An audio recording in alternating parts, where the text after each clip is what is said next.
Әкімдер сайлауы 5 қараша күні біздің облысымызда Ақтоғай және Осакаров аудандарының, сондай-ақ Приозерск қаласының әкімдері сайланады.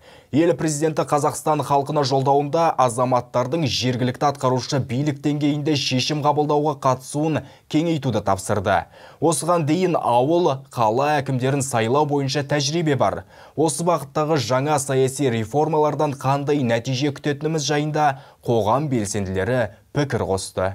Әкімшілік аумақтық құрылым туралы заңда 10 мыңнан астам тұрғыны бар өнеркәсіптік кәсіпорындары, коммуналдық қызметтері, тұрғын үйлері және басқа да әлеуметтік маңызды нысандары шоғырланған қалалар аудандық маңызы бар елді мекендерге жатқызылады деп көрсетілген. Бұл ретте облыстық маңыздағы қалалар дамыған өндірістік және әлеуметтік инфрақұрылымы және 50 мыңнан астам халқы бар ірі экономикалық және мәдени орталықтар болып табылады. Осы орайда жергілікті мемлекеттік басқару туралы заң елді мекендерді дамыту мәселелерімен айналысатын әкімдер құзыретін реттейді. Биыл Приозерск қаласының тұрғындары өз әкімдерін сайлайды. Ауыл аймақ әкімдерін сайлаудағы қалыптаса бастаған тәжірибеміздің ендігіде деңгейі көтерілуде.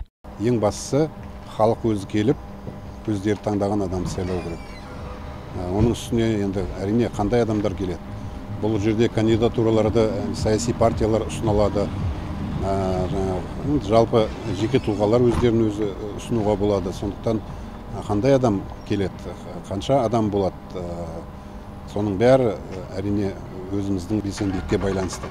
Сондықтан сайлауға келу керек, дауыс беру керек, белсенді болу керек. Мемлекет басшысының қыркүйек айындағы Қазақстан халқына жолдауында жергілікті атқарушы билік деңгейінде азаматтардың шешім қабылдауға тікелей қатысуын дәйекті түрде кеңейту қажеттігі атап өтілді. Соңғы 2 жылда елімізде мұндай шараларды өткізу тәжірибесі де жинақталған. Осы уақыт ішінде ауылдық деңгейдегі әкімдердің 4-тен 3-і сайланды. Енді аудан, облыстық маңызы бар қала әкімдерін сайлауда азаматтар белсенділік таныту керек. Әкім болу жауапты қызмет, өйткені сол аумақтың өз бюджеті және жергілікті тұрғындардың сұранысы, халық алдындағы жауапкершілік бар. Районым акимам предоставлено. Бұл жерде аудандық әкімдерге сол елді мекендердегі нақты өзекті проблемаларды ескере отырып, бюджетті өздері қалыптастыру міндеттеледі. Сонымен қоса, президент тапсырмасына сәйкес министрлер мен әкімдер салалық мәселелерді шешуде қандай да бір шешім қабылдауда барынша өздігінше әрекет етеді. Олардың жекелей жауапкершілігі күшейтіледі.